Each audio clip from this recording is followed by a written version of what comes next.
Magandang araw po, welcome po sa aking channel of 9TV. Patalasasan po, meron po ba kayong mga properties na napapabayaan or non-performing assets?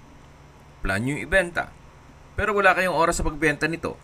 Kung ito'y pagkakatiwala nyo po sa amin, tawag lang po kayo sa aking numero, usap po tayo, gawan ko po ng video for free. Yes, libre po, wala po kayong babayaran. Tutulungan pa namin kayong mabenta ang inyong property. Kami na po bala sa marketing, sa boosting or paid ads.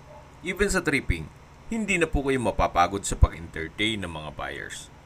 Kami na po bala sa lahat. Tawag lang po kayo. Nandito po tayo ngayon sa State Land General Trias, Cavite, kung saan meron po tayong bagong video presentation. Isang residential farm property na may lot area na 490 square meters. Nakabakod na po at may steel gate.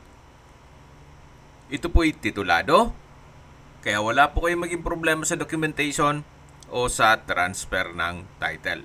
Mula po dito sa may pedestrian gate, medyo patag naman po, pero pagdating dito sa unahan ay slope na po ang terrain.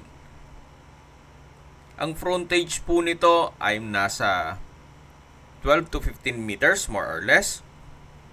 May access na rin po dito sa area ng tubig, kuryente at internet provider. Yan po yung concrete fence. Paikot na po yan sa buong property. Dito po sa loob ay may mga fruit-bearing trees gaya ng santol, mangga, duhat, nyog, at marami pa pong iba.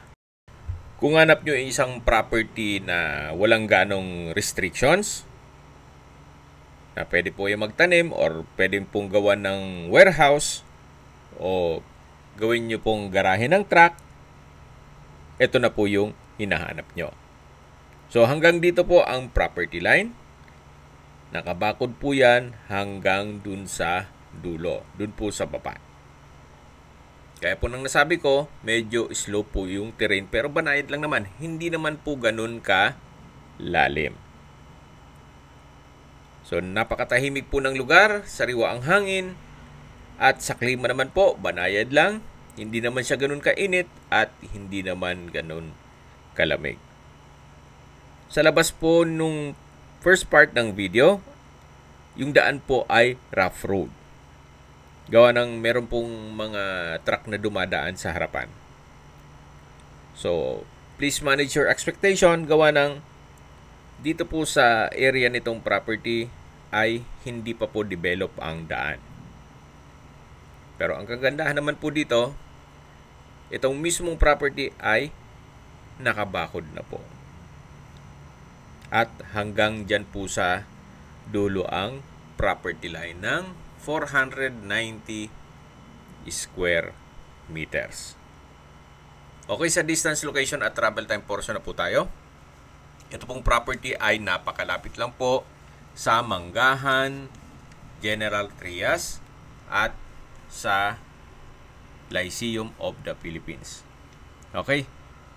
Mula po sa Governor's Drive kung saan nandun na po ang mga business establishments gaya ng DB Mart, Genstar Plaza, Pure Gold, Walter Mart, mga fast food gaya ng McDonald's, Jollibee, at marami pa pong iba, even mga bangko, drugstore, at meron pong simbahan na St. Vincent Ferrer Parish Church, at meron din pong hospital na Gentry Medical Center.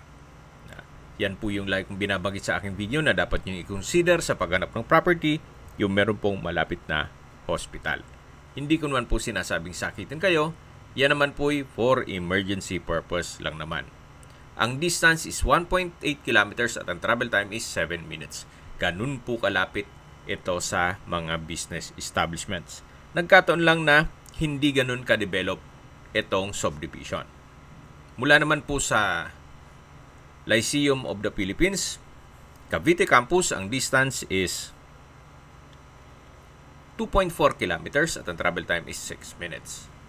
Mula naman po sa Calax, ang distance is 3.2 kilometers at ang travel time is 7 minutes. At malapit din po ito sa First Cavite Industrial Estate o FCIE.